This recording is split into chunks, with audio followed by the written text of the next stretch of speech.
Juan Pablo, qué ganas tenía de conocerte y de poder mantener una conversación contigo, aunque sean 10 minutos. Bueno, muchas gracias y un honor estar de vuelta en Huesca, que he estado ya un par de veces antes y sentir en vivo lo que es este lugar. Oye, no sé, cuando venía para aquí, si entrevistar al escritor o al periodista. Claro, estamos en el Congreso de Periodismo Digital. Claro. Habría que entrevistar al periodista, pero es que el escritor no sé si me fascina más que el periodista. Lo que pasa es que yo soy un escritor de no ficción y que es más parecido al periodista, pero en realidad soy la misma persona, que no me desdoblo, no es que tengo distintos disfraces, sino que el mismo. Cuando hago periodismo trato de meter herramientas narrativas y de la literatura en contar historias, y cuando escribo trato de no olvidarme de la realidad. Entonces he diseñado un estilo propio que se llama periodismo portátil, en el cual entra todo: escribir, hacer periodismo, viajar y usar la tecnología. Y eso es más o menos lo que me define. Bueno, tengo entendido que no tienes hijos, pero eres padre. Claro. Porque eres padre del periodismo portátil. Sí, sí. La verdad es que cuando empecé con el periodismo portátil fue hace ya 15 años y eso ha ido evolucionando. Después del periodismo portátil, cuando la gente me quería participar, hicimos la escuela de periodismo portátil. Y el año pasado en Nueva York lancé el proyecto que estoy escribiendo ahora, que mezcla periodismo y escritura, y que es mi proyecto quizás más ambicioso, que lancé una religión. En Times Square, en Nueva York, lancé la religión portátil y de eso se trata el libro. Viajé a la India, me compré un dios en la India, viví en Silicon Valley, diseñé una iglesia futurista para este dios, y en Times Square, mientras hacía una pasantía en la Universidad de Nueva York, en el Centro de Religión y Medio, lancé esta religión, que es una religión finalmente para los freelance, para los viajeros, para los transhumantes, para la gente que va de un lado a otro persiguiendo su historia y vivir de lo que les gusta hacer, aunque a veces el sistema te dice que vive de lo que te debe comer. Todavía hay gente que le gusta vivir de lo que le gusta hacer, y esa gente a veces necesita una religión. Pero vamos a ver qué pasa. Mi religión es un proyecto literario que cuando yo publique ese libro se termina la religión. Es parte de una investigación periodística. Claro, porque estás leyendo tu biografía y compras cosas y de ahí haces un mundo. Por ejemplo, compraste una vaca y escribiste una historia de una vaca. Es comprar y escribir. Bueno, Norman Mailer decía que en Estados Unidos, que en la sociedad de consumo era mucho más fácil comprar que pensar, y termina siendo un poco cierto. Es una trilogía que se llama periodismo cash de dinero en efectivo, y en el primer libro compré una vaca, la negra, tenía una semana de vida, la seguí 3 años, y claro, compré un animal. El segundo libro, que se publicó acá en España, le fue muy bien, que se llama Niños Futbolistas. Para ese libro recorrí América Latina buscando un niño talentoso, un jugador estrella para venderlo acá en Europa. Entonces el segundo es comprarse un ser humano, finalmente un niño futbolista. Y ahora termina esa trilogía comprando un ser divino, una divinidad que es este Dios. Es una manera de meter la compra como género literario. De meter el consumismo como una herramienta narrativa.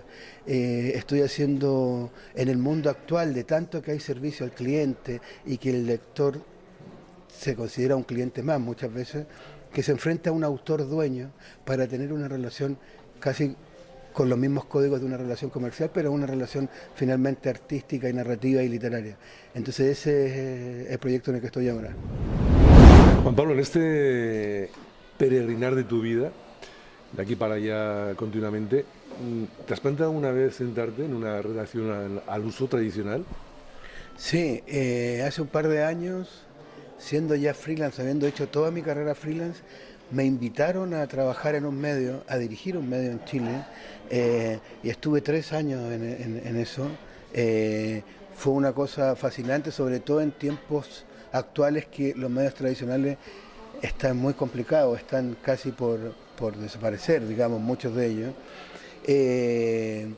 Y ahí lo conocí la gente de las redacciones. Yo hablaba mucho con ellos de las salas de redacción, pero las viví.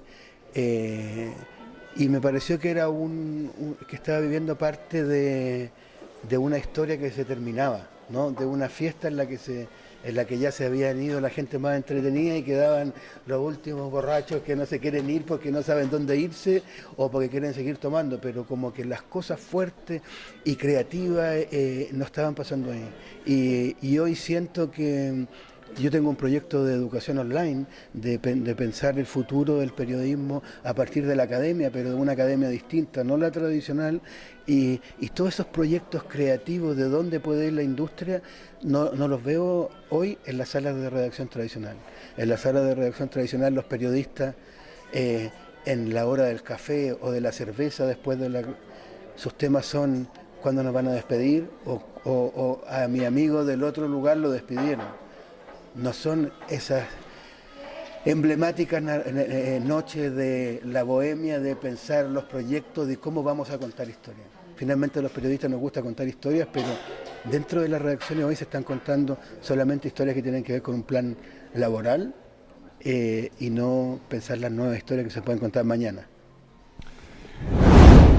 Y en este deambular de un lado para otro, uno no se cansa y llega un momento en que dice, me voy a ya sentar. Eres joven, pero yo no sé si llegan las fuerzas para decir ya un momentito, voy a pausar mi vida un poquito. Es que no ha pasado, porque cuando la he pausado por años, cuando fue por ejemplo que tenía este trabajo en una redacción, que significaba más volver a Chile después de 10 años, todo indicaba de hoy, es un buen trabajo, un trabajo ejecutivo, con muy buen sueldo, me quedo acá. Pero yo mismo a los 3, 4 años dije, hemos hecho un muy buen trabajo, pero esto no es lo que quiero. Y si me pongo a pensar ahora, después de haber renunciado a ese trabajo, que lo dejé porque precisamente pasé más de un año en California, en Stanford, haciendo un proyecto nuevo, de ahí estuve en Nueva York, de ahí he seguido viajando por Latinoamérica. Entonces ya después de esa vida que yo pensé que era la última, he tenido 2 o 3 más. Y me imagino que en el futuro tendré 2 o 3 más vidas, porque es lo que me termina a mí dando un combustible de contar historias, ¿no? Yo siempre estoy acá en el Congreso de Huesca para hablar de periodismo y viajes, pero para mí periodismo y viajes es casi una redundancia. Para mí el periodismo es viaje. Y dicen que yo soy escritor de viajes, para mí escritor de viaje también es una redundancia. Siempre tiene que estar metido el viaje, conocer nuevos mundos, conocer nuevas personas. O sea, estar acá en Huesca conversando contigo una mañana cualquiera de marzo es una cosa que yo no me podría farrear por estar todos los marzos de mi vida en el mismo escritorio viendo las mismas noticias todo el tiempo. Oye, fíjate, estamos en el Congreso de Periodismo Digital de Huesca y el aforo, pues habrá mucha gente joven, Sí. periodistas recién licenciados, que estarán, bueno, ¿y qué hago con mi vida mañana? Yo creo Claro. que tú eres un ejemplo de lo que se puede hacer con la vida de uno mañana. Sí, pero Claro, hay que ser también valiente. no, por eso, es un ejemplo, soy un ejemplo que a veces es un contraejemplo, porque, pero mira, yo siempre hago una advertencia y cuando me toque hacer mi ponencia voy a hacer esa advertencia antes de partir y lo planteo como una advertencia porque es casi como salía antes en la televisión, usted no lo haga en su casa, ¿no? Cuando salía un mago, un tragasable. Yo lo que siempre digo es que yo tengo un problema y que es muchas veces un problema que puede ser grave, sobre todo para la gente que está más pesimista, es que yo sigo enamorado del periodismo. Y todas las mañanas me levanto y digo, oh, qué espectacular, soy periodista y me sigue pareciendo el mejor trabajo que puede existir en el planeta y cada vez que hablan contra un periodista yo siento que me están atacando a mi familia y hago esa advertencia porque claro, cuando uno habla ahora de periodismo hay muchas cosas que son malas, hay muchas cosas que están cambiando, hay muchas cosas que pueden ser trastocar el foco de hacia dónde va la profesión, pero sigue siendo lo que yo elijo todos los días y entre más noticias malas haya, acá estoy yo poniendo el pecho con mi vocación y dispuesto a dar la lucha y pelear contra todas las malas noticias que haya sobre el periodismo. Ahora, claro, entiendo que toda esa pasión y ese quemar las naves por el periodismo me permite que cuando hay problemas tratar de buscar la cosa por el lado, porque yo ya no me puedo devolver. Yo ya entregué todo para seguir este camino. Me comentabas, Juan Pablo, que es tu tercera visita a Huesca. Mi tercera visita, y podríamos decir una cuarta, porque yo visité Huesca antes de venir la primera vez. Yo escribía una columna en Argentina, en un medio, y cuando me invitan al Congreso de Huesca hago una columna de cómo es ese lugar al que voy a ir, ¿no? Hice un ejercicio de estirar un poco la realidad y escribí esa crónica. Entonces estuve primero en un Huesca imaginario, en un Huesca mío, que yo lo sentía a la distancia. Y después, esta es mi tercera vez, podemos decir que ya en mi cuarta. Y siempre que me pasa, que desde que vine la primera vez, era que yo sabía que iba a seguir viniendo. No sé, porque tenía sensación. Podía pasar mucho tiempo, pasaron como 4 o 5 años hasta que volviera la segunda vez, después pasaron... Y no solo vine al Congreso de Periodismo, sino que he venido por distintas razones. He llegado en tren, he llegado en coche, en carro. Una vez me vine desde Barcelona en auto con unos periodistas también. Y la verdad es que me gusta mucho y me he dado cuenta que ya estoy un poco infectado, en el buen sentido, de Huesca, porque cuando me encuentro con un español en cualquier parte del mundo y resulta que es de Huesca, que me ha pasado un par de veces, es como que yo ya estuviera hablando con un primo y le empiezo a tirar nombres y a hablar, y he coincidido con algunos nombres de gente. De hecho, me comentabas que coincidiste con Ricardo Ramón Jarne. Claro, sí. Un día empezamos a hablar, él me había invitado cuando estaba a cargo del Centro Cultural de España en Perú y luego en Buenos Aires, donde yo vivía, y un día hablando, y que era de Huesca. Entonces yo conozco acá, sí, y terminamos hablando de las calles. Y aunque estábamos en Buenos Aires, estábamos en un bar de tapas en Huesca, conversando, sintiendo la ciudad, que yo la partí sintiendo de manera imaginaria, y después la realidad me ha dado cuenta de que se parecían mucho. Lo lamento mucho, pero nos tenemos ya que marchar, tampoco queremos entretenerte mucho más. Sí. Pero en esta sí que me gustaría acabar con esas palabras casi recuperadas de antes, en este momento en el que el periodismo está tan denostado y tan menospreciado y tan vilipendiado.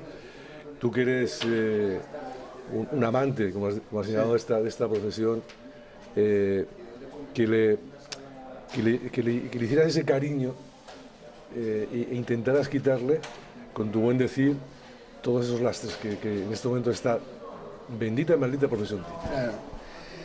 Mira, el asunto es más o menos simple. Todos los lastres de los que se habla, todos los problemas de los que se habla, todo el pesimismo viene básicamente de los medios, ¿no? Y la crisis fuerte que hay es una crisis de medios. Los periodistas que están formados o que han hecho toda su vida pegados a los medios, su carrera, su profesión, su oficio, su pasión, se va a pique junto con esos medios, ¿no? Porque están anclados a un medio. Y si uno está anclado a un barco y el barco se hunde, uno se hunde, aunque sepa nadar muy bien. Entonces, una alternativa, o la alternativa, es separar al periodista de los medios y separarse el periodista de los medios y entender que su carrera no es ser funcionario de un medio que se está desapareciendo. Yo soy muy pesimista sobre el futuro de los medios y a veces y del modo que estamos entendiendo el periodismo. Yo creo que muchos periodistas van a terminar siendo freelance, trabajando en otras cosas que no les gustan quizás tanto y haciendo su pasión los fines de semana, un poco como pasa con el fútbol, ¿no? En Latinoamérica somos fanáticos del fútbol, todos queremos ser futbolistas, pero los que llegan a ser futbolistas profesionales son muy pocos. Y yo conozco muchos amigos médicos, abogados o empleados que trabajan en otra cosa durante toda la semana y cuando llega el sábado van a la liga donde juegan, donde ellos pagan por jugar, se ponen sus zapatos de fútbol, se ponen la camiseta y entran a la cancha, se persignan, cuando entran al verde y cuando hacen un gol lo gritan como si hubiera sido Cristiano Ronaldo. a veces siento que muchas cosas del periodismo va en ese camino, ¿no? El periodista, si un periodista tiene su vocación, la tiene que seguir igual. Y para esos periodistas que por ahí no encuentran un espacio en los medios, pero que quieren seguir haciendo su pasión, yo diseñé en Silicon Valley una plataforma que se llama POJO, Portable Journalism, y ahí ellos pueden meter sus datos y de repente cualquier noticia que pase, o se necesita un periodista de Huesca, van a haber 20, 30, 40 medios en español en una primera etapa, pero si no después en inglés, que van a decir necesitamos periodistas en Huesca, apretan Huesca y salen desplegados ahí todos los nombres. Es una alternativa de las que pueden haber miles, pero entender que el futuro del periodismo va por caminos nuevos y no por los antiguos. En muchas partes se habla del periodismo casi como una carrera del pasado, sobre todo la área que hago yo, periodismo narrativo, la crónica, y yo creo que es 100% una carrera del futuro. Pero claro, hay que enfocarse hacia allá. Pues Juan Pablo, se me han quedado muchas cosas en el tintero, pero las guardaré para la cuarta visita a Huesca. Seguro que no tardarás, ¿eh? Mira, bueno, mucha suerte, muchas gracias. Muchas gracias a ti, muchas gracias a los que están viendo.